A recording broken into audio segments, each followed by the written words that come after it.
সবাইকে আসসালামু আলাইকুম। তো সূর্য আর চন্দ্র ধ্বংস হতে চলেছে, আর তারা আর গাছ সিজদাতে পড়ে যাচ্ছে, নিজেরা বিনীত হয়ে যাচ্ছে। ইমাম আলুসি এই তারা আর গাছ যে সিজদা করে এই আয়াত নিয়ে বলেন, যখন তারা খসে পড়ে উল্কাপিণ্ডের মতো দেখে মনে হয় সিজদায় পড়ছে, আর সূর্যোদয়ের সময়ে যখন গাছের ছায়া বড় হয় তখন সেটাকেও এক প্রকার সিজদা মনে হয়। এটা কোরআনেও আছে যে ছায়াগুলো নিজেরাও আল্লাহ আজ্জাল্লাহকে সিজদা দিচ্ছে। আচ্ছা, আল্লাহ এখন আকাশ নিয়ে কথা বলবেন। ওয়াসসামাআ রাফাআহা ওয়া ওয়াদাআল মিজান। আকাশ তিনি এটাকে সমুন্নত করেছেন আর তুলাদণ্ড স্থাপন করেছেন। আসলেই এই আয়াতে আল্লাহ আজ্জাল একটা ব্যাকরণগত গঠন ব্যবহার করেছেন, আল মাশগুল আনহু। সহজ ভাষায় বললে তা হল, যখন কেউ বলে আমি একটি বই লিখেছি, সাধারণ বাক্য আমি বই লিখেছি, যদি সে দেখাতে চায় যে এতে সে খুবই গর্বিত, এই বই লেখাটা তার কত গুরুত্বপূর্ণ অর্জন, তাহলে কি বলে, জানো আমি কি লিখেছি, একটা বই। যখন এমন করেন আমাদের কণ্ঠস্বর উঁচু করে জোর দিয়ে বলতে হয়। আরবি ভাষা ব্যাকরণের এক প্রকার গঠন দিয়েই তা করতে পারে। আল মাশগুল আনহু। আসসামাআ ওয়াসসামাআ রাফাআহা। সামা আকাশ নিয়ে কথা বলছে, শেষের হাটি আবার আকাশকে নির্দেশ করছে, দুইবার পুনরাবৃত্তি করে দেখাচ্ছে যেন আকাশ এটাকে আমরা কিংবা তিনি নিজেই সমুন্নত করেছেন, তিনি এটাকে উঁচুতে তুলে ধরেছেন। অন্যভাবে বললে আল্লাহ বলছেন এই আকাশ কোনো ছোটখাটো বিষয় না মানুষের দৃষ্টির জন্য। মনে আছে তারা বলেছিল আমি শুধুমাত্র দেখেই বিশ্বাস করব। আল্লাহ বলছেন চন্দ্র সূর্য এগুলো বাদ দাও, এই আকাশ কি মনে করো কে স্থাপন করেছে একে? আর তিনি এটাকে শুধু উপরেই তোলেননি, ভাষাটা অসাধারণ, তিনি আকাশকে সমুন্নত করলেন, ওয়াদাআল মিজান, আর তুলাদণ্ড স্থাপন করলেন। তো এখানে তুলাদণ্ড স্থাপন করার মানে কি? আল্লাহ আজ্জাল ভারসাম্য তৈরি করেছেন। আপনারা গাড়ি পছন্দ করেন? আমি তো পছন্দ করি। আপনি যদি গাড়ি প্রেমী হন, যদি গাড়ি চেনেন, তাহলে ট্রাফিকের মাঝে কোনো গাড়ি পাশ দিয়ে কাটিয়ে গেলে বুঝতে পারেন সেটা কোন কার। ও BMW, ওটা মার্সিডিস। এই ওটা কি ফেরারি নাকি? গাড়ি চিনতে পারেন কি না? কেউ যদি মোবাইল ফোন পছন্দ করে তাহলে দূর থেকেই বলতে পারে এটা iPhone 5 নাকি iPhone 6 অথবা 6+ বা ++6+X।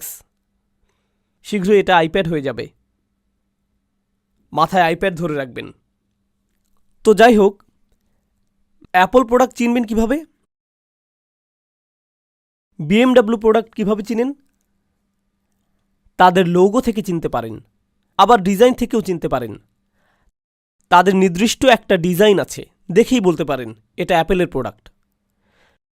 ফ্যাশনের দিকে দেখুন, তারা দূর থেকে কোনো স্যুট দেখুক কিংবা কোনো শার্ট বা জোড়া জুতো দেখেই বলে দিতে পারে সেটার প্রস্তুতকারক কে। আরে আমি জানি এটা কোন ডিজাইনের।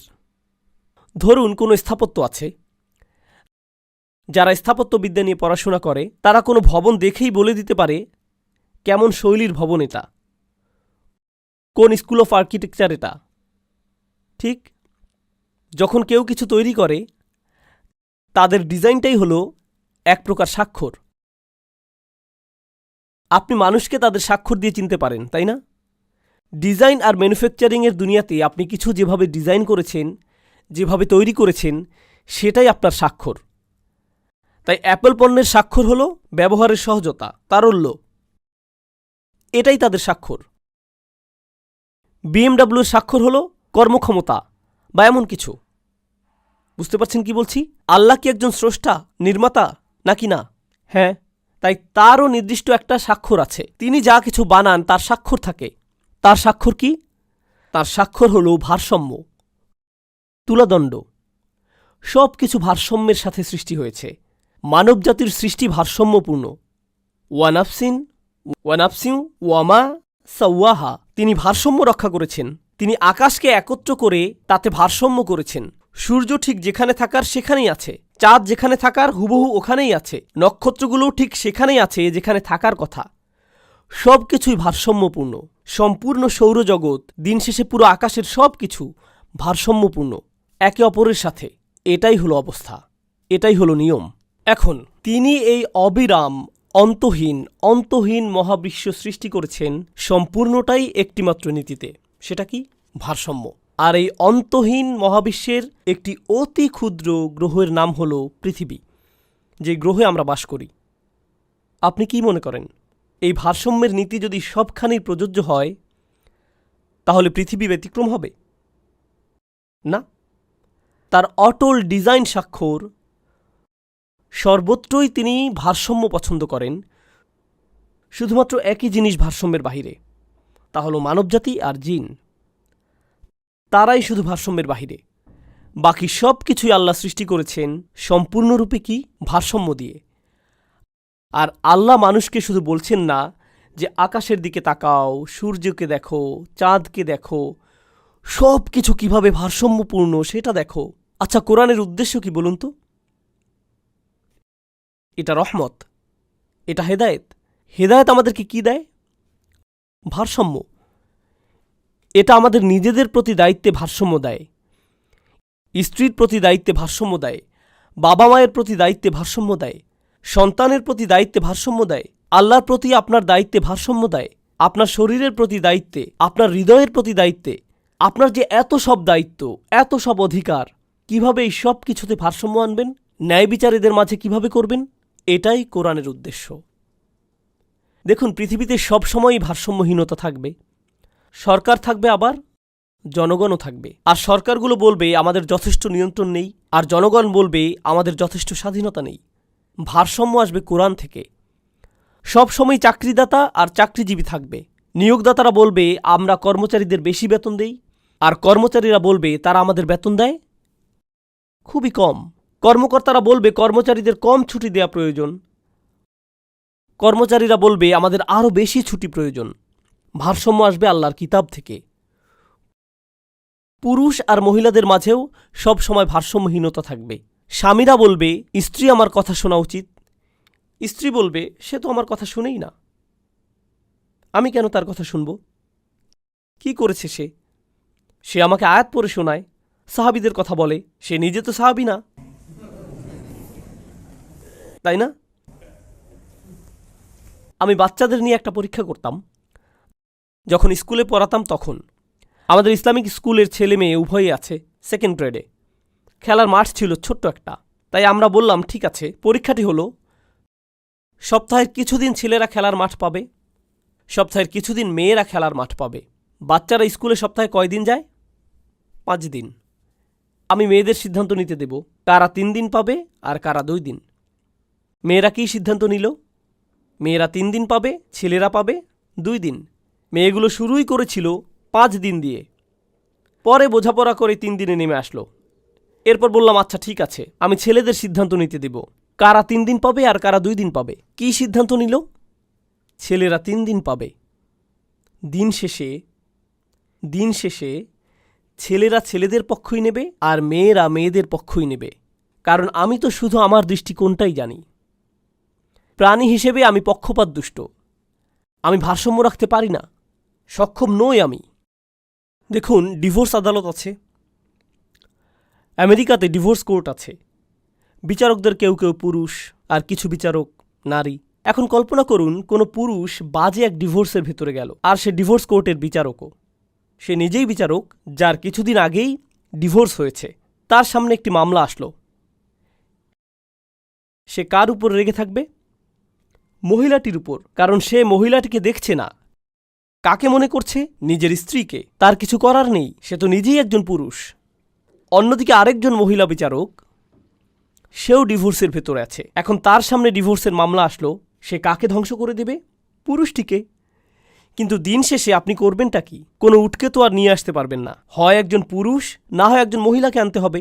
একজনকে তো আনতেই হবে। কিন্তু প্রত্যেকই পক্ষপাতদুষ্ট, না কি না? কিছুই করার নেই। আমি মহিলার মতো ভাবতে পারবো না। আলহামদুলিল্লাহ, আমার 3 জন বোন, 4 জন কন্যা, স্ত্রী, মা, মহিলা দিয়ে আমি ঘেরা। আর নিরাপদেই বলতে পারি আমি জীবনেও তাদেরকে বুঝতে পারবো না, তাই না? সবচাইতে ভালো হলো বিয়ের পরে প্রথম কখন আপনার স্ত্রী কাঁদবে, আপনি যদি গর্দভ হন তাহলে জিজ্ঞেস করবেন তুমি কাঁদছো কেন। সে আরও বেশি কাঁদবে। তুমি জানো আমার মন খারাপ ছিল, এখন আরও বেশি খারাপ, কারণ তুমি জানো না কেন।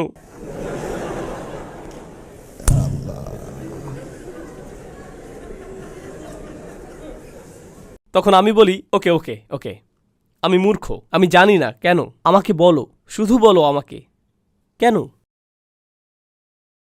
না, তুমি বুঝবে না।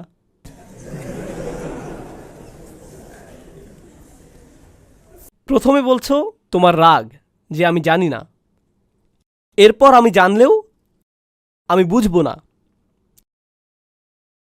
আমার দোষটা কোথায়? ও, তাহলে দোষ আমার।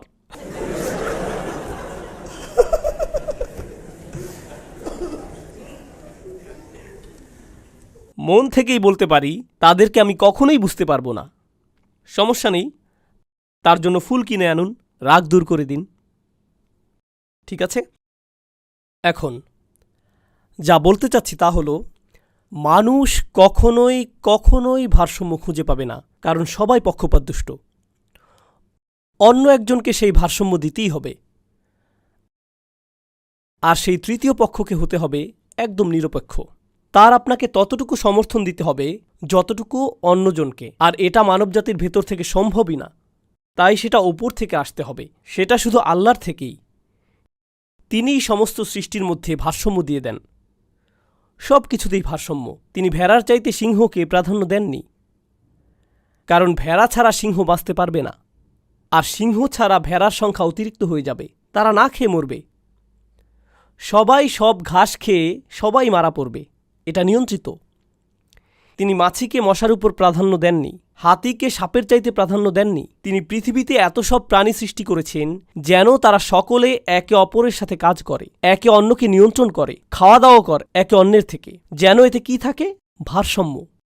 উৎপাদন বৃদ্ধি, পৃথিবীতে দূষণ বৃদ্ধির সাথে সাথে পৃথিবীটা ভারসাম্যহীন হয়ে যাচ্ছে। সমুদ্র ভারসাম্যহীন, মরুভূমির পরিবেশ ভারসাম্যহীন, বন জঙ্গল ভারসাম্য হারিয়েছে। আর এত সব ভারসাম্যহীনতার ফলে এখন পৃথিবীতে প্রাকৃতিক দুর্যোগ বেড়ে গেছে। ঠিক, প্রকৃতিকে যত ধ্বংস করবেন, ভারসাম্যের ক্ষতি যত করবেন, ধ্বংসযজ্ঞ তত বেশি হবে। ঠিক, এটা আল্লাহর নিয়ম, এটাই আল্লাহর পদ্ধতি। এছাড়া দেখুন, আপনার নিজের শরীরেই যখন কৃত্রিম খাদ্য খান, যখন আপনার শরীরের অনুপযোগী কেমিক্যালগুলো শরীরে দেন, তখন কি ক্ষতি হবে? হ্যাঁ, যখন আপনি প্রাকৃতিক খাবার খান, যখন স্বাস্থ্যকর খাবার খান, তখন আপনার শরীরের ভারসাম্য বজায় রাখে। যখন আপনি খুব বেশি চিনি খান, অসুস্থ হয়ে পড়েন। যখন আপনি চিনি একেবারেই নেন না, তখন আরেক সমস্যা, আপনার শক্তি কমে আসে। আপনার কোন প্রকারের ভারসাম্য দরকার, এটাই আল্লাহ সৃষ্টি করেছেন। সব কিছু এক প্রকার ভারসাম্যে থাকবে। আল্লাহ বলছেন, পুরো আসমান তিনি বানিয়েছেন, ভারসাম্য স্থাপন করেছেন। আল্লাহ তাতগাও ফিল মিজান, কি অসাধারণ, আশ্চর্যজনক ধারাবাহিকতা। তিনি আকাশকে ভারসাম্যপূর্ণ বানিয়েছেন যেন তোমরা ভারসাম্য নষ্ট না করো। কথাটির অর্ধেক আকাশ নিয়ে, বাকি অর্ধেক আপনার সম্পর্কে। আপনার ভারসাম্য লঙ্ঘন করা যাবে না। আল্লাহ তাতগাও ফিল মিজান ওয়াকিমুল ওয়াজনা বিল কিসতি ওয়ালা তুখসিরুল মিজান। আপনাদের ন্যায়ের সাথে ভারসাম্য প্রতিষ্ঠা করতে হবে। মানুষের ভারসাম্যের মাঝে তফাৎ করা উচিত নয়। আমি পুরুষদের ব্যাপারে অল্প কিছু কথা বলবো, তারপর মহিলাদের ব্যাপারে কিছু কথা বলবো। আপনাদেরকে ছেড়ে দিচ্ছি না আজ। আচ্ছা, একজন স্বামী হিসেবে, বাবা হিসেবে, সন্তান হিসেবে, একজন নিয়োগকর্তা হিসেবে, মুসলিমদের সেবার চেষ্টাকারী একজন হিসেবে আমার অনেক বাধ্যবাধকতা আছে। আমার সন্তানদের সাথে সময় কাটাতে হয় আমাকে, প্রত্যেকের সাথেই আলাদাভাবে। তাদের সাথে আমার সম্পর্ক আছে, তাদেরকে আমার বুঝতে হবে। আমার স্ত্রীকে আমার সময় দিতে হবে। চাবিগুলো কোথায় শুধু এই বিষয়ে না, বা খাবার কি আছে আজ, বরং যার সাথে বাস করি তার সাথে সত্যিকারের কথাবার্তা।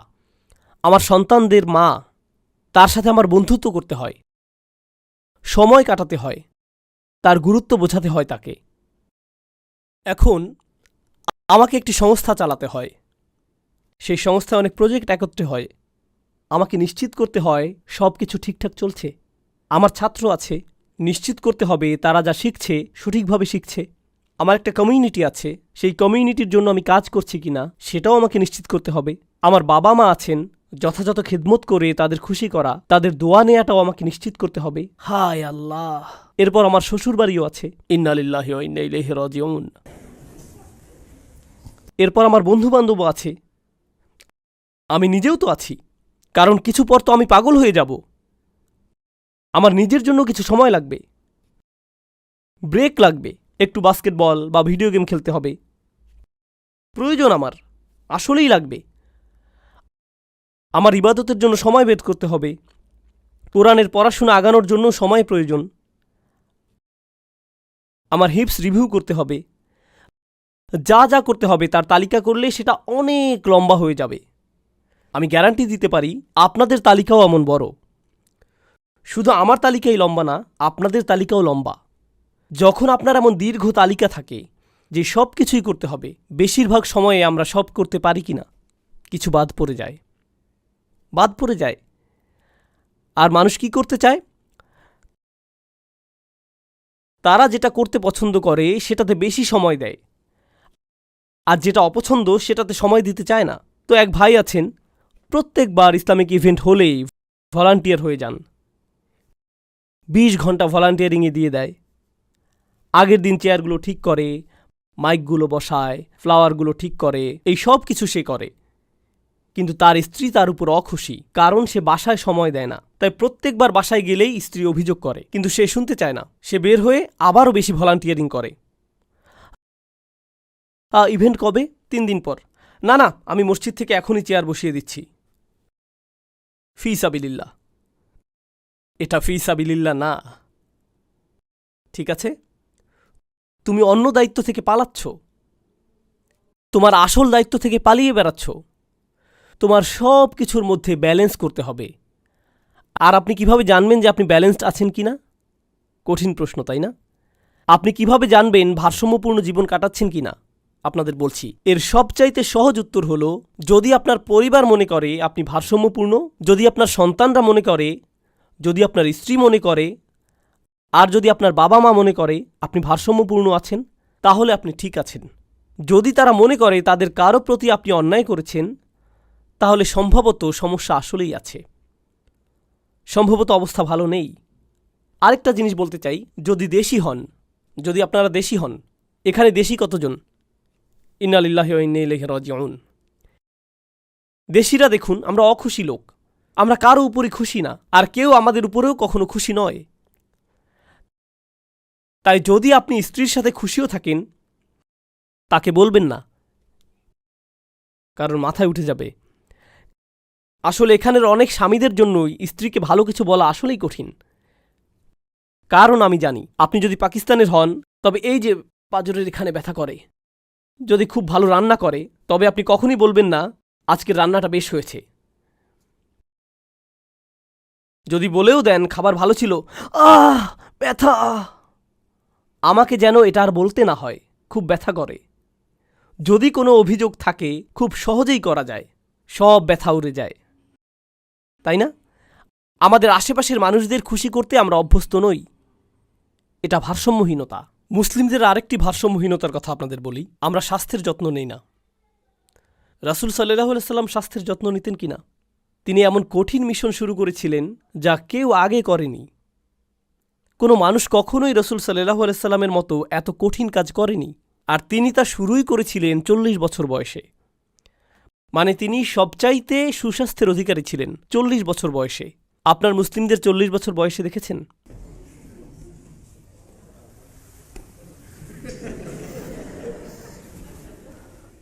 কি ব্যাপার? শরীর ঠিক করুন, বাচ্চাদের সাথে খেলুন, দৌড়ান, ব্যায়াম করুন। আমরা খেলা দেখতে ভালোবাসি, খেলতে না। আপনি বসে বসে মানুষদের দৌড়াতে দেখছেন, অসাধারণ ম্যাচ, কম কম কম কম। এটা কিছু হলো?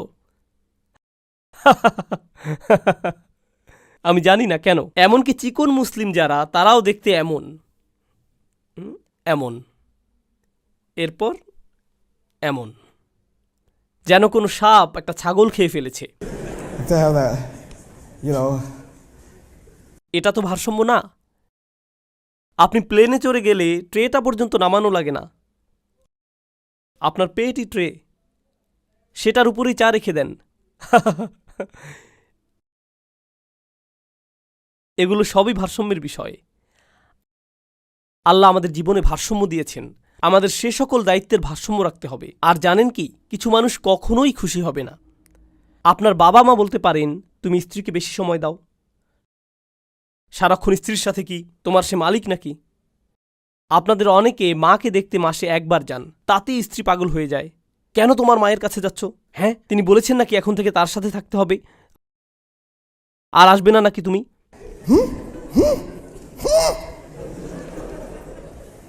ভারসাম্যহীনতা।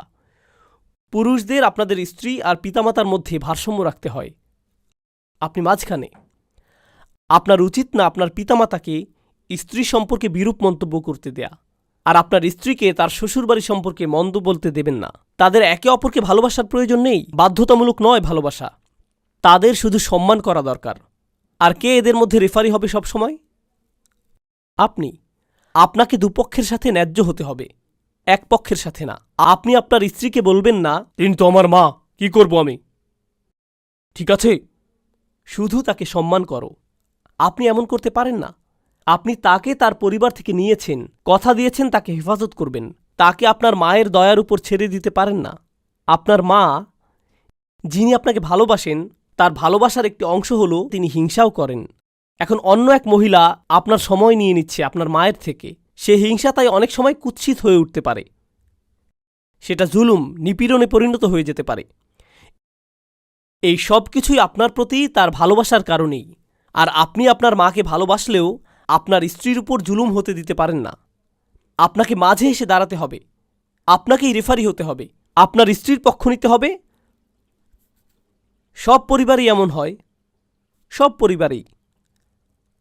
আর একবার আমি বুঝেই গিয়েছিলাম এমনটা আমার মায়ের সাথেও ঘটতে যাচ্ছে। একবার আমি আমার মায়ের কাছে গিয়ে বললাম, আম্মা, আপনাকে ভালোবাসি, কেউ আপনার জায়গা নিবে না, কিন্তু সে আমার স্ত্রী, আমি তাকেও বদলাতে পারবো না। মাকে জিজ্ঞেস করলাম, আমার স্ত্রীকে অপছন্দ করেন কি না? না, একদম না। খুব ভালো, তাহলে আমাদের ওই সমস্যা হবে না। হ্যাঁ, কিন্তু কখনো কখনো সে, দাঁড়াও, কিন্তু অপছন্দ তো করেন না। আমি তাকে দেখছি, ওয়াদা করছি আপনার প্রতি শ্রদ্ধাশীল হবে, আপনি শুধু তার প্রতি ধৈর্যশীল হন। আমি আপনার ছেলে সারা জীবনের জন্যই, কেউ সেটা আপনার থেকে নিতে পারবে না, কেউ তা নিতে পারবে না। সে আমাকে ছিনিয়ে নেবে না, আমি আপনারই। আমি স্ত্রীর কাছে গিয়ে বললাম, তিনি আমার মা, তাকে ভালোবাসি, কিন্তু আমি তোমার স্বামী, সেটা কেউ নিতে পারবে না। তাকেও একই কথা বললাম। আপনাকে এমন করতে হবে, করতেই হবে। আপনার পিতামাতা যেন এমন না ভাবেন যে আপনি স্ত্রীর পক্ষে, আপনার স্ত্রীও যেন এমন না ভাবেন যে আপনি পিতামাতার পক্ষে। দুপক্ষই যেন মনে করে আপনি তাদের পক্ষেই। এটাই করতে হবে। আপনারা জানেন না, রসুলুল্লাহ সাল্লাল্লাহু আলাইহি সাল্লামের সাথে যেই দেখা করত, মনে করত তাকেই তিনি সবচাইতে পছন্দ করেন। এটা তো জানেন, তাই না? এটা সুন্নাহ, ঠিক? সেটা অপরিচিতদের জন্যে। তাহলে পরিবারের সাথে কি হবে? আমরা সমাজে ইসলাম আনার কথা বলি, ভাইয়ের আগে ঘরে ইসলাম তো আনি, এরপর বাকি কিছু নিয়ে বলবো। এখন মহিলারা, ভারসাম্য। আপনাদের কি করতে হবে? বোনদের সমস্যা ভাইদের চাইতে ভিন্ন। বোনদের অবসেসিভ কম্পালসিভ বিহেভিয়ার থাকে। অনেক মুসলিম মেয়েরা প্রচণ্ড অবসেসিভ আর কম্পালসিভ। উদাহরণস্বরূপ, অনেকে ইসলাম শিখতে শুরু করেন, এতে এতই অবসেসড হয়ে পড়েন যে দিনে 10 ঘন্টা কোরআন অধ্যয়নে দিয়ে দেন। কোরআন মুখস্থ, তাজবিদ শেখা, দুরুস শোনা, ক্লাসে উপস্থিত হওয়া। এখন আপনারা বাচ্চাদের সময় দিচ্ছেন না, আপনার স্বামীর কাছে আপনার অস্তিত্বই নেই। না, আমি কোরআন পড়ছি এখন, আমি হাদিস পড়ছি এখন, তাই না? আপনি একটির বিনিময়ে অন্যটির উপর এতই আচ্ছন্ন হয়ে পড়েন যে এমনটা করা উচিত নয়। আপনারা অনেকে বাচ্চাদের জন্য পাগল থাকেন, এতই অবসেসড থাকেন বাচ্চাদের প্রতি যে দিনের প্রত্যেক মিনিটই তাদের দিয়ে দেন। আপনার দৃষ্টির বাইরে তাদের কিছুতেই যেতে দেন না। তাদের যে করেই হোক একদম সব কিছুই আপনার নিয়ন্ত্রণে থাকতেই হবে। আপনি তাদের দাদা দাদির সাথেও যেতে দেন না, তাদের চাচাদের সাথে রাখেন না, এমনকি স্বামীর কাছেও তাদের থাকতে দেন না। আপনার নিয়ন্ত্রণ চাই। এটা অবসেশন, ভারসাম্যের বাহিরে এটা। এসব জিনিসে একটু ছাড় দিতে হবে। সব কিছুকে নিয়ে নেয়ার কথা না আপনাদের। আল্লাহর আপনাকে আলিমা হবার দরকার নেই, আপনার হাফিজা হবারও প্রয়োজন নেই। আপনাদেরকে আগেই বলেছি, একটু সহজভাবে নিন, এত আচ্ছন্ন হয়ে যাবেন না। দিনের পুরোটা ব্যয় করবেন না। প্রতিদিনই আপনার আশেপাশের সবার সাথে ইনসাফ করতে হবে। আপনাকে তাদের অধিকার দেবার কথা। আমি জানি অনেক কঠিন, ভারসাম্য অর্জন করা সহজ ব্যাপার নয়, কিন্তু আল্লাহ বলছেন, আল্লাহ আসমানে ভারসাম্য দিয়েছেন যেন আপনি ভারসাম্যের দৃষ্টি না হারিয়ে ফেলেন। প্রত্যেকবার ভারসাম্যহীন হলেই আপনাকে আল্লাহ দেখিয়ে দিচ্ছেন, আসমান থেকেই ভারসাম্যের শিক্ষা নিন। প্রত্যেকবার যখন কেউ দোকানে ক্রেতাকে ঠকায়, আল্লাহ তাকে বিচার দিবসে জিজ্ঞেস করবেন, তোমার ওখানে কি জানালা ছিল না? বাহিরে তাকালে তুমি কি আকাশ দেখোনি? আকাশ দেখেই তোমার মনে করা উচিত ছিল যে কাউকে ঠকানো তোমার উচিত নয়। আপনাকে মনে করাবার জন্য আল্লাহর আয়াতেরও দরকার নেই। আকাশ নিজেই সাক্ষী হিসেবে যথেষ্ট। আকাশই সাক্ষ্য দেবে আপনি ভারসাম্যপূর্ণ জীবনযাপন করছেন কিনা, এটাই সাক্ষ্য দেবে। এছাড়া আপনাদের যারা ইসলামিক কাজে নিয়োজিত, আপনাদের বাড়তি কিছু পরামর্শ দেই। ইসলামিক কাজই খুব সহজেই ভারসাম্যহীন হয়ে যেতে পারে, খুব তাড়াতাড়ি। মানুষজন আমাকে এসে বলে, ওস্তাদ নোমান, আপনি কি ফজরের পরে যুবকদের জন্য লেকচার দিতে পারবেন? যেহেতু আপনি দেশে আছেন এখন। না ভাই, পারছি না, আমার ফ্লাইট আছে। না, কিন্তু এটা তো ইসলামের জন্য। হ্যাঁ, আমার ফ্লাইট আছে। না আখি, যুবকদের ইসলামের বার্তা খুবই প্রয়োজন। হ্যাঁ, আর আমার নিজের বাচ্চাদের সাথে দেখা করতে হবে, তারা আমাকে মিস করছে। আখি, আমি তো ভেবেছিলাম আপনি ইসলাম নিয়ে চিন্তা করেন, ভেবেছিলাম উম্মা নিয়ে চিন্তা করেন। আমার বাচ্চারা কি উম্মার অংশ নয়? মানুষ আপনাকে অপরাধী বানাবার চেষ্টা করবে এটা সেটা না করার জন্য, ভলান্টিয়ারিং না করার জন্য, বেশি সময় ব্যয় না করার জন্য। আর আপনিও হ্যাঁ বলতেই থাকবেন অপরাধবোধ থেকে। আপনাকে কি বলতে শিখতে হবে? না। যদি ভারসাম্যের বাইরে চলে যায়, আপনাকে না বলতে হবে। আপনাকে প্রত্যেকটি কার্যক্রমের অংশ হতে হবে না। কখনো কখনো বাসায় থাকাটাই উত্তম। লোকেরা আমাকে সবসময় আমন্ত্রণ জানায়, প্রতি সপ্তাহে প্রায় 1000 খানেক নিমন্ত্রণ পাই। আমার স্বাভাবিক উত্তর হলো না। তাদেরকে বিবেচনা করতাম, যদি সবাইকে বিবেচনা করতাম তবে আমি ভারসাম্যহীনতার সবচাইতে বড় উদাহরণ হতাম। আমি ভারসাম্য নিয়ে কিভাবে কথা বলি যদি নিজেই তা না মানি? নিজের বাবা মাকে কখনো দেখব না, বাচ্চাদের কখনো পাবো না, কারণ সারাক্ষণ ট্রাভেল করছি। মানুষকে সন্তান পালন সম্পর্কে কিভাবে বলবো যদি আমি নিজেই নিজের সন্তান পালন করতে না পারি? কিভাবে তা করব? দেখুন কিভাবে আমি আপনাদের নিজেদের বাচ্চাদের সাথে খেলতে বলতে পারি যদি আমি নিজেই না খেলি তাদের সাথে। কিভাবে আমি এমন করতে পারি যখন আমি বাচ্চাদের সাথে খেলি? এই যে সুস্বাস্থ্য অর্জনের আরেকটি কারণ হলো আপনাকে হেলদি হতে হবে যেন বাচ্চাদের সাথে খেলতে পারেন, তাদের সাথে দৌড়াতে হবে আপনাকে। এটা ইব্রাহিম আলাইহিস সালামের সুন্নাহ। ফালাম্মা বালাগা মাআহু আস-সাইয়া, যখন সে ইব্রাহিম আলাইহিস সালামের সাথে ছোটাছুটি করার বয়সে পৌঁছল। আচ্ছা বলুন তো, ইব্রাহিম আলাইহিস সালামের ছেলে হয় যৌবনে নাকি বৃদ্ধ বয়সে? বৃদ্ধ বয়সে, বৃদ্ধ বয়সে। এরপর ইসমাইল টিনেজার হয় আর তিনি বাবার সাথে দৌড়াদৌড়ি করছেন। মানে বৃদ্ধ ইব্রাহিম আলাইহিস সালাম তখনও কি করতেন? দৌড়াদৌড়ি। তিনি আমাদের পিতা ইব্রাহিম আলাইহিস সালাম।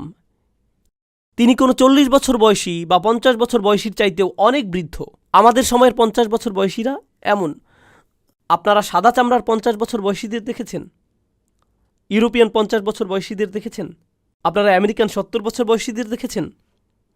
বোস্টনে বরফ জমাট বাঁধা তাপমাত্রা, দেখবেন বৃদ্ধ শর্টস পরে দৌড়াচ্ছে, 70 বছর বয়সী।